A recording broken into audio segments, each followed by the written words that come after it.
After talking about general properties of experiments and their advantages, we now want to have a closer look at how experiments can help us to distinguish between correlation and causality. And one important step to do this is controlling for nuisance variables. Let us go back to our business school example. We want to establish a causal effect between our focus variable and our outcome variable. So here we would like to understand if the business school A is really better than business school B, if their education concept is better. So the challenge is that we have to disentangle the effects of our focus variables and the effects of possible nuisance variables. In our case, the nuisance variable would be the influence of the different student types. So in this graph, we want to understand the effect of the business schools and want to control for the effect of the different students. If we do not disentangle these effects, then we might falsely interpret correlation as causality when the effect is driven by the nuisance variable and not by our focus variable. In our case, we know what the nuisance variable might be, but we do not know how the different students, take for example this student, would perform at business school A, or this student would perform at business school B. There are some ways to control for, or in some ways we control nuisance variables. One idea is direct control of the nuisance variable. This means we just try to make or hold this variable constant, so that difference between the treatment must then be driven by other changes. So we could try to concentrate on student group A or student group 1 and see how do they perform at business school A and how do they perform at business school B. So in this case, or this graphic would suggest that the business school has no influence on the performance because both business schools reach the same outcome. By holding more variables constant, it has the advantage that the experiment gets typically cheaper and simpler. If you only vary one variable, any effect must, for example, be driven by this variation. In this sense, in this case, this would be driven by the business school. However, it also has a downside because we learn less. So if we would only look at this group of students and could send them to both business schools and then see the results, then we could, to be precise, we could understand or investigate the influence of the business school on this student group, but we would not know how the business schools would affect the performance of the other students. So we learn less about direct effects, and we also do not learn about interaction effects. So for example, the effect of schools may differ between students, and this would be something which we could not take into account with direct control. And another way is to use randomization. And randomization lets you control nuisance variables indirectly. Many variables are difficult or impossible to control for. Some of them are not even observable.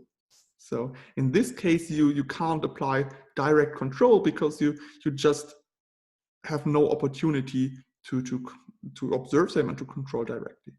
The idea of indirect control is to try to make sure that your focus variable is not correlated with possible nuisance variables. And you achieve this by randomization. The idea is that randomization destroys correlation. And how does it work? When you randomly assign more and more subjects to your treatments, the probability of a correlation between the nuisance variable or the nuisance variables and your focus variable goes to zero. Problem here is you need sufficiently many trials or sessions so that the randomization really works. So what you would do in our business school experiment, you would just take a group consisting of both types of students, and then you would try to randomly allocate these students to the two business schools. And for example, in this case, you would see that the average payment, the average salary after graduation is higher in business school A than in business school B. So this would be the average effect is would be greater for business school A. What you can also do is you can try to combine direct control and indirect control.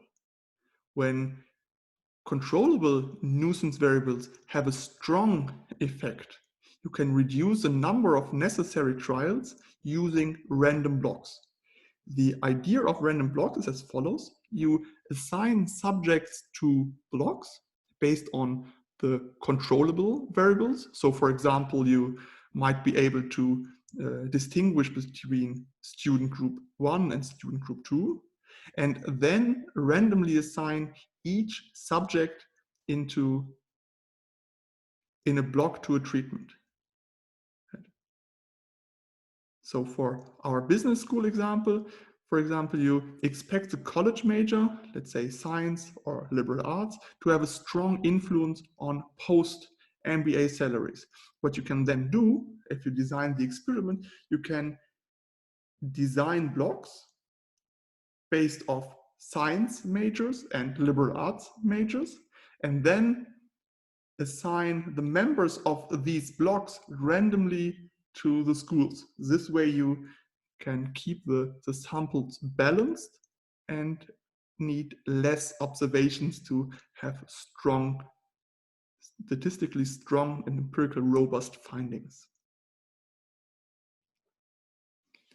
So we have seen some ways to control for nuisance variables. Let me finally give you a list of chronic nuisances which you have to take into consideration when you design an experiment. These are stated by Friedman and Sunder. One important thing you have to take into account when designing a lab experiment is experience and learning. So typically there is some time the participants need to really understand the situation they are in. So it's often advisable to have some learning periods. Another point is the non-institutional interactions. So interactions you cannot really control for, which can play an important role, and so you should try to rule them out as far as possible. Of course, if the experiment takes longer and longer and is boring, then fatigue and boredom might also play a negative role. Importantly is the selection bias. The selection bias is closely related to what we observed earlier. We do not know which students selected into the different business school, and so you have to be really careful about selection effects. This means when you run your experiments, if you run the one treatment Monday morning and the other treatment Friday night, there might be different students that are attracted and will participate, and maybe the characteristics of these students drive the results and not the treatment they participated in. And finally, it's also important to check for subject or group idiosyncrasies. So try to get some information of or on your subjects so that you can rule out that the subjects or participants that took part in your experiments are very different, and try to make sure that the randomization works